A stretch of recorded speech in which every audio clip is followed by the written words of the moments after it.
Hello students, आज हम Balasore train accident के बारे में आपके साथ डिस्कस करेंगे। हम सभी जानते हैं कि बालासोर में जो एक भयानक हादसा हुआ, जो एक ग्रेट ट्रेजेडी हुई 2 जून फ्राइडे को, एंड उससे पूरा देश आहत है। तो आज हम इससे जुड़े हुए कुछ तथ्यों को डिस्कस करेंगे आपके साथ, एंड देखेंगे इसमें कि इंडियन रेलवे से रिलेटेड भी कुछ पॉइंट्स आपके साथ डिस्कस करेंगे कि इंडियन रेलवे की कितनी इंपॉर्टेंस है एक आम आदमी के जीवन में। सो वेल स्टूडेंट, सबसे पहले बालासोर ट्रेन एक्सीडेंट को हम लोग देखते हैं कि इस एक्सीडेंट के पीछे क्या वजह रही, एंड क्या था ये एक्सीडेंट, इसको जरा समझने की कोशिश करते हैं आज अपने इस लेक्चर में।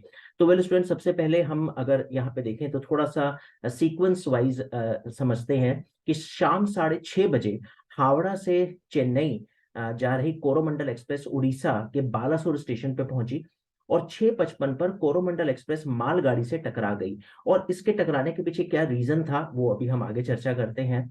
एंड ट्रेन का इंजन जो है वो मालगाड़ी के डिब्बे पर चढ़ गया, और जिसकी वजह से जब उसके कोचेस जो है वो पलटे तो 6:55 पर ही ट्रेन के 15 डिब्बे पटरी से उतरकर बगल की पटरी पर गिर गए, और बैंगलोर से हावड़ा जा रही बेंगलुरु हावड़ा सुपरफास्ट एक्सप्रेस पटरी से उतरे डिब्बों से टकरा गई। तो वेल, अगर आप देखेंगे तो इसमें 3 ट्रेनों का आपस में जो है वो हादसा हुआ, और 3 ट्रेनें जो है वो क्षतिग्रस्त हुई इस हादसे में।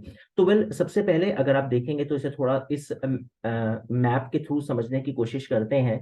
तो अगर आप देखेंगे तो यहाँ पे एक लूप लाइन है और एक मेन लाइन है। तो लूप लाइन उस लाइन को बोलते हैं जहां पर ट्रेन आकर खड़ी हो जाती है स्टेशन पर, और मेन लाइन वो होती है अप एंड डाउन, जहां पे ट्रेनों की आवाजाही रहती है, आने और जाने का क्रम जारी रहता है। तो गलत सिग्नल की वजह बताई जा रही है, क्योंकि अभी इसको लेके थोड़ी क्लैरिटी नहीं है कि क्या हुआ। लेकिन हाँ, ये जो ट्रेन आ रही थी ये लूप लाइन पे चली गई, और लूप लाइन पे ऑलरेडी खड़ी हुई मालगाड़ी से इसकी टक्कर होती है, और इसके डब्बे पलटकर साथ वाली लाइन पे जो ट्रेन आ रही थी उससे जाकर इसके बोगीज, इसके कोचेस टकराते हैं, और वो जो तीसरी रेलगाड़ी जा रही थी या वहां से गुजर रही थी वो भी क्षतिग्रस्त या इस दुर्घटना की चपेट में आ जाती है। तो वेल, अभी यहाँ पे समझने लायक बात यह है कि इस हादसे को अगर हम देखें तो ये बात समझ में आती है कि ये जो ट्रेन आ रही थी मेन लाइन में, इसको लूप लाइन में ट्रांसफर किया गया। इंटरलॉकिंग एक सिस्टम होता है, electronic power point point machine interlocking system होता है, जिसमें पहले ये मैनुअली होता था, यानी किस तरह से लूप लाइन से मेन लाइन, मेन लाइन से लूप लाइन में गाड़ी को भेजना है।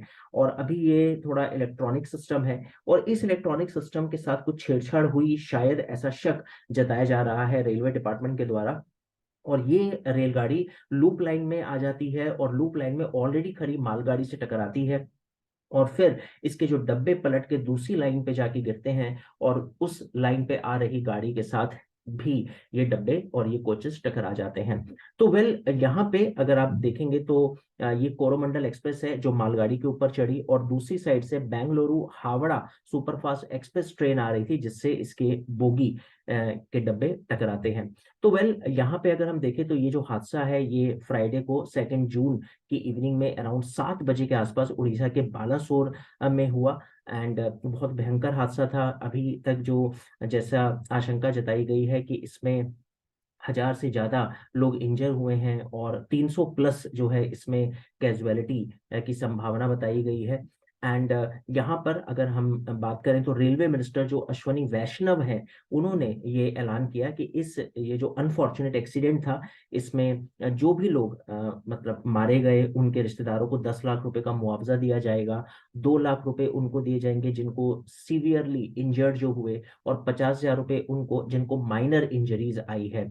सो वेल, अभी अगर हम लोग बात करें तो आप यहाँ देख सकते हैं ये जो अश्वनी वैष्णव है हमारे रेलवे मिनिस्टर, इन्होंने यहाँ पर खड़े होकर इस पूरे हादसे की जानकारी ली, और जिस तरह से इन्होंने 51 घंटे के बाद फिर से ये रेल लाइन यहाँ पे क्लियर कर दी गई, और रेलगाड़ियों की जो आवाजाही है वो शुरू हो गई।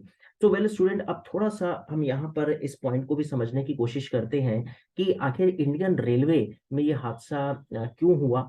और अगर आपने सुना होगा तो मैंने एक वीडियो बनाई थी लास्ट ईयर मार्च 2022 में, जब रेलवे मिनिस्टर अश्वनी वैष्णव ने डिक्लेयर किया था कि हमने कवच नाम का एक सिक्योरिटी मेजरमेंट जो है वो बनाया है, जिसमें 400 मीटर पहले ही रेलवे को बता दिया जाएगा कि उस लाइन पर कोई ऑलरेडी ट्रेन है या नहीं। तो 400 मीटर पहले ही वो रेलगाड़ी जो है रुक जाएगी और हादसे को हम टाला जा सकता है। तो फिर ये क्वेश्चन उठा है कि जब हमने कवच को डेवलप कर लिया तो फिर ये हादसा क्यों हुआ। तो मैं यहाँ पर आपको ये क्लियर करना चाहता हूँ कि हमारे जो रेलवे लाइन है टोटल वो 99,000 किलोमीटर की रेल लाइन है, जिसमें से अभी तक हमने 1 से 1,500 किलोमीटर पर ही रेलवे कवच को इंस्टॉल किया है।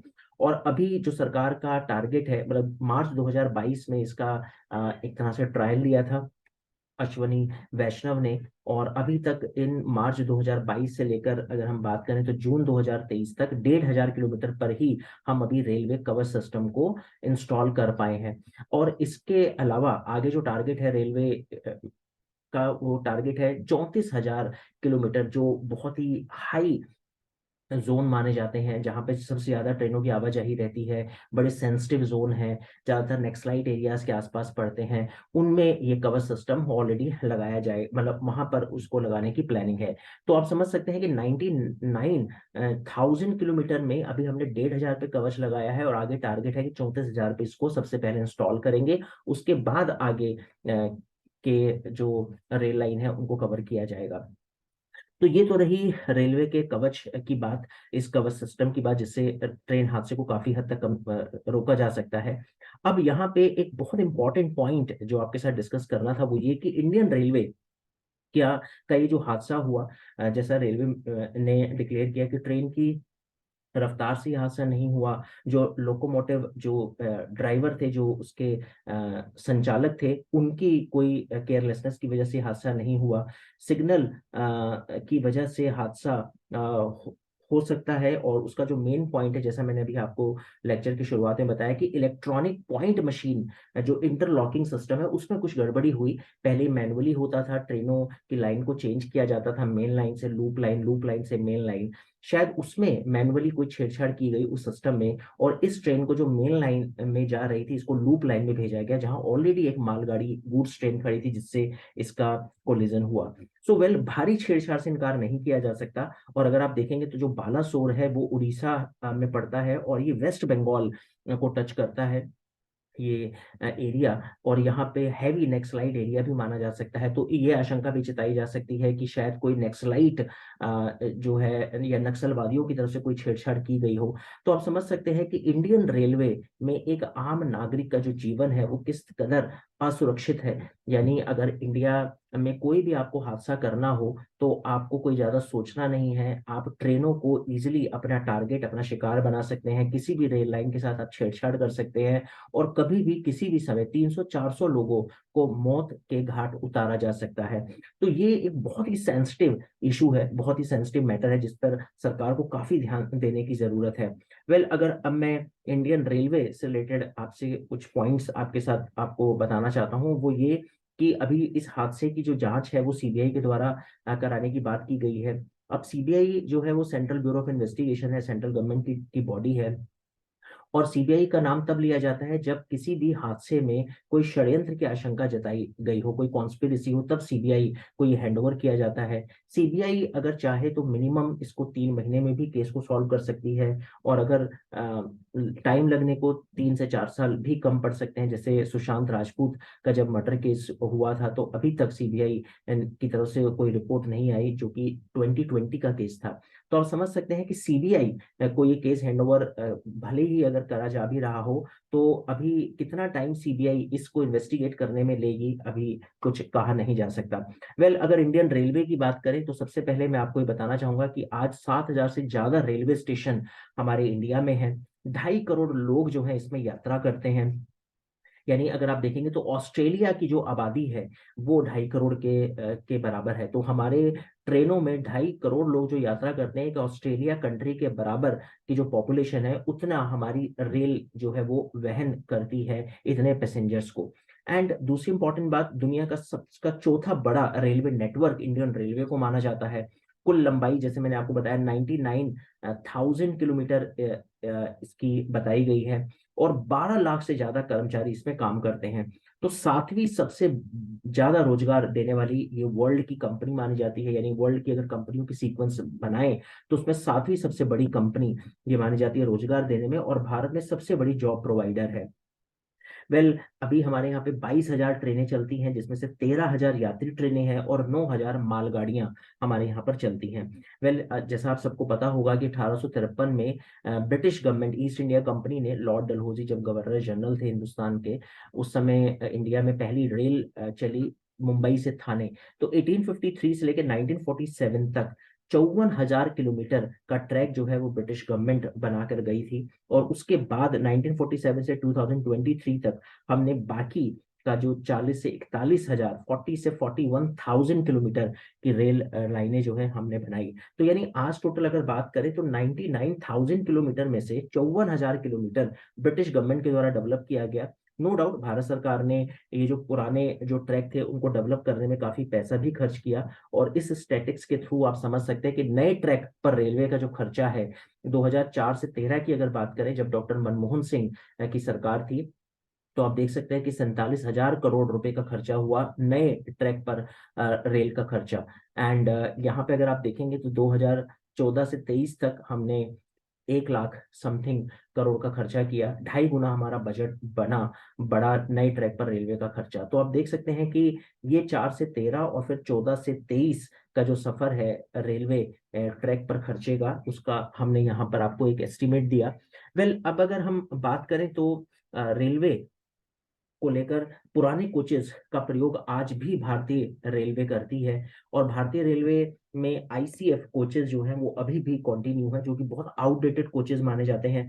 फिलीपींस ने आईसीएफ कोचेस को 2009 में ही बंद कर दिया था, जबकि आज भी हम इन कोचेस का इस्तेमाल करते हैं। और इसके पीछे सबसे बड़ा कारण जो भी हादसे होते हैं उसके पीछे सिर्फ रेलवे डिपार्टमेंट ही जिम्मेदार नहीं है, काफी हद तक हमारी राजनीति भी इसके पीछे जिम्मेदार है, रिस्पॉन्सिबल है। और रेलवे जब अपना काम करने के लिए कुछ जमीनों का अधिग्रहण करती है, अवैध कब्जे को जब हटाती है, तो रेलवे डिपार्टमेंट के ऊपर काफी ब्लेम लगाए जाते हैं जब रिहेबिलिटेशन का काम चलता है। और फिर जब रेलवे इन कामों को रोक देती है तो वही लोग रेलवे पे ब्लेम भी लगाते हैं कि रेलवे क्यों अपनी सिस्टम को सुधारने का प्रयास नहीं कर रही। तो वेल, हमें यहाँ पे समझना होगा कि इंडियन रेलवे जो हमारी एक लाइफलाइन है, आम भारतीय नागरिक एक लाइफलाइन है, उसके ऊपर हमारा जीवन जो है काफी हद तक निर्भर करता है। तो इस इंडियन रेलवे के सुधार के लिए अभी भारत सरकार को भरसक प्रयास करने होंगे, ताकि इस तरह के हादसे आगे भविष्य में ना हो। Thank you very much. This is all about Balasore train tragedy. Thank you very much.